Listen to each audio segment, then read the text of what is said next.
माझी आज पालकमंत्री महोदयांच्याबरोबर चर्चा झाली. त्याला भाजपचे जिल्हाध्यक्षसुद्धा उपस्थित होते. आज त्यांच्या उमेदवारांच्या इंटरव्ह्यूज चालू आहेत, मुलाखती चालू आहेत आणि त्याच्यामुळे तो रिपोर्ट ते मुंबईला पाठवतील आणि युतीच्या संदर्भातला जो फायनल निर्णय तो वरिष्ठांकडून केला जाईल. निर्णय केव्हापर्यंत अपेक्षित आहे? साधारण उद्या परवापर्यंत अपेक्षित आहे, कारण जेवढं लवकरात लवकर होईल तेवढं चांगलं आहे. पण शेवटी आम्हाला सुद्धा फॉर्म भरले पाहिजेत किंवा फॉर्म भरून ठेवायचे आणि नंतर त्याच्यामध्ये ज्या जागांवर युती होईल तिथले फॉर्म विड्रॉ करायचे. हे दोनच पर्याय आहेत. त्याच्यामुळे त्या दोन पर्यायांपैकी आम्ही एक स्वीकारू आणि त्याप्रमाणे आमचे फॉर्म भरून घेऊ. आम्ही मुलाखती घेऊन आमची यादीसुद्धा फायनल झालेली आहे.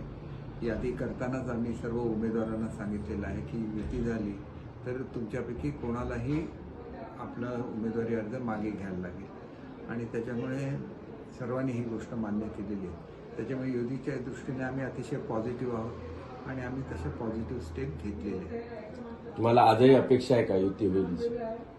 अपेक्षा माणसाने नेहमी पॉझिटिव्हच राहिलं पाहिजे, माणसाने नेहमी सकारात्मक राहिलं पाहिजे.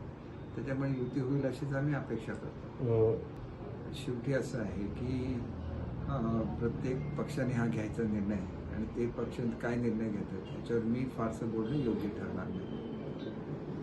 ओके.